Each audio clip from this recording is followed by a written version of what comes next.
Halo sahabat sosiologi, kembali lagi bersama saya. Dalam edisi kali ini saya akan membahas hasil review buku yang ke-14 dalam program mata kuliah di jurusan sosiologi, yaitu mata kuliah kajian seminar masalah-masalah sosial. Sebelum kita masuk lebih jauh tentang pembahasan isi buku yang ke-14 ini, kembali lagi saya akan memperkenalkan identitas diri saya.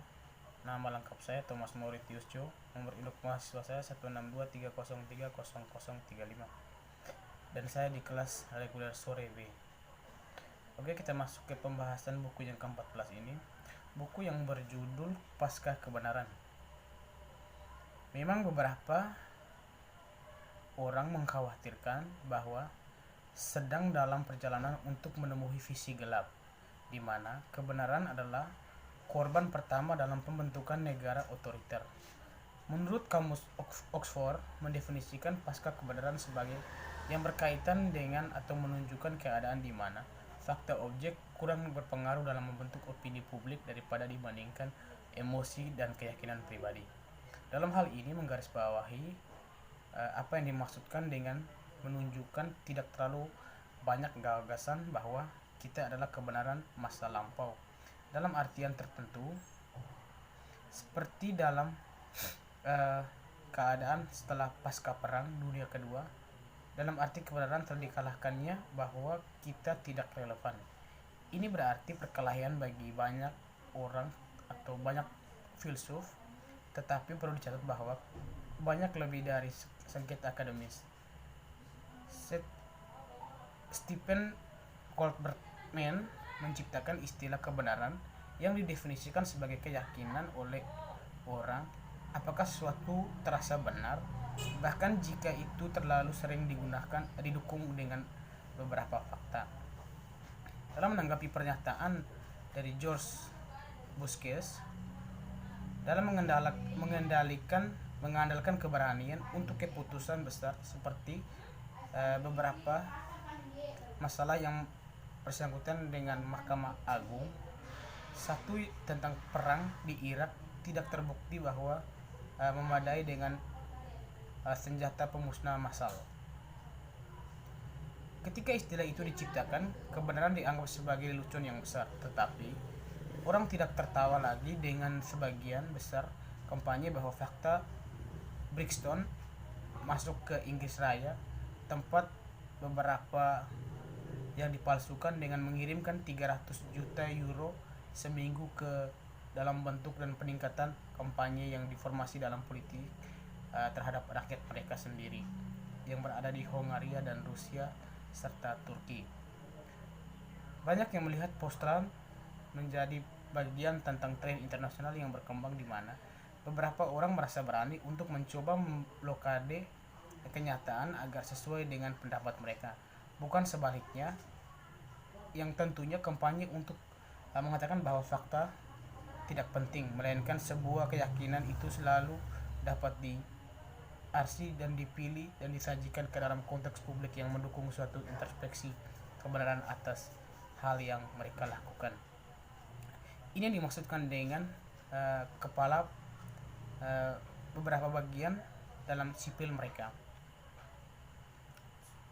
bahwa memang ada kasus yang akan membuat fakta baru atau fakta alternatif, ide tentang sesuatu yang kebenarannya objek tidak pernah terlepas dari kontroversi. Mengakui tentu kontrovertif atau liberal, atau mungkin itu adalah perpaduan di antara berbagai macam besar relevansi sayap serangan terhadap gagasan kebenaran dari beberapa ide dalam beberapa dekade belakangan ini.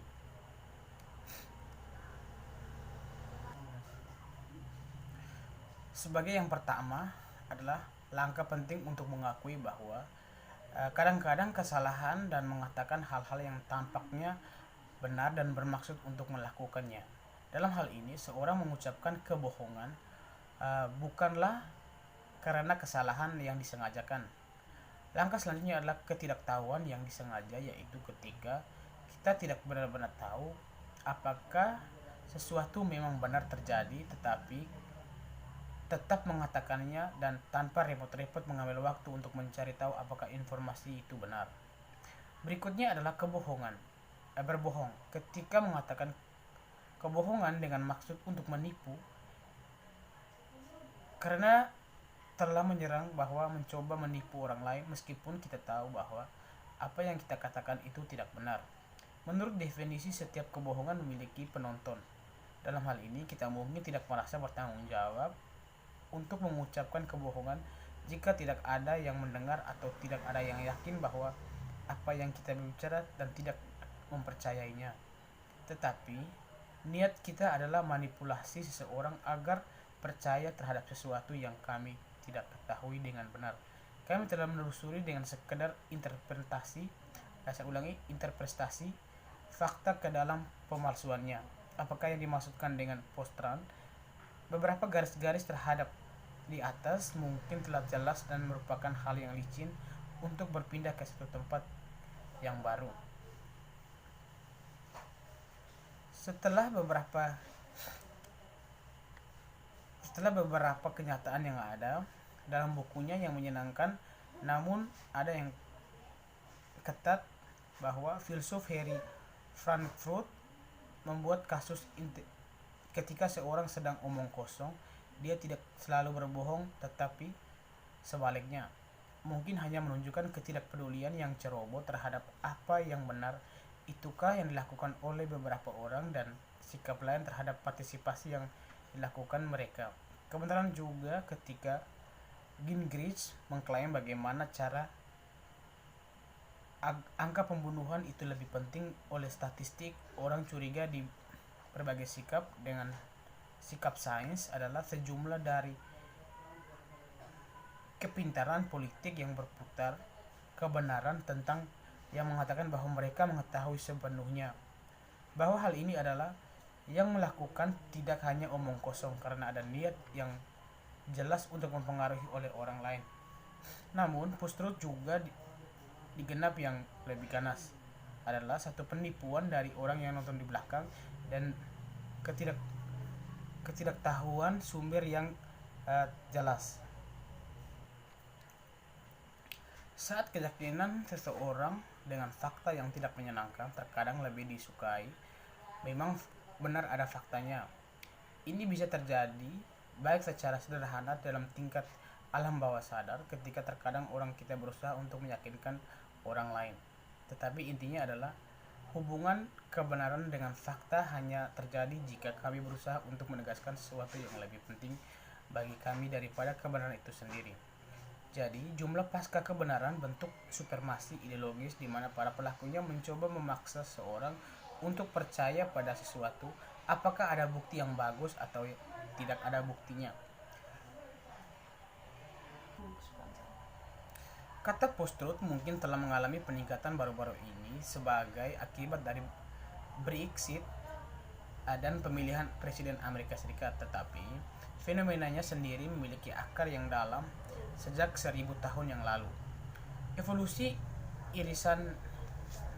irasionalitas kognitif yang dimiliki bersama liberal dan konservatif yang sama seperti yang disarankan sebelumnya. Ia juga berakar pada pendebatan akademis tentang kemustahilan atau kebenaran yang objektif yang telah digunakan untuk menyerang otoritas sains. Dan semua itu dibentuk oleh perubahan terkini dalam lanskap media. Tetapi, dalam mencoba memahami fenomena post-truth, kami bergantung untuk memiliki peta jalan yang siap dipakai untuk memadu kami. Dalam 2 kali terakhir, penyalahgunaan sains terus berkelanjutan seperti perubahan iklim, adanya vaksin, dan evolusi. Kita melihatnya teknik yang sekarang yang digunakan oleh post-truth, bias kognitif bawaan kami, bahwa akademis yang berantakan tentang kebenaran dan eksploitasi media sudah memiliki kehidupan sebelumnya dengan serangan sayap kanan terhadap sains. Hanya saja media pertempuran sekejap sekarang mencakup semua realitas faktual. Sebenarnya itu adalah perselisihan yang tidak disukai oleh teori ilmiah bahwa mungkin tampak asing dan membingungkan. Fenomena pasca kebenaran tidak buram dan tidak tembus, namun tidak sederhana untuk bisa dipahami dalam pemahaman yang politis. Meskipun dalam beberapa kasus ada ketakutan tersendiri yang terjadi dalam dirinya masing-masing karena melakukan kejahatan dan penipuan. Oke, baik. Demikian hasil review buku yang ke-14. Dari tempat ini saya ucapkan limpah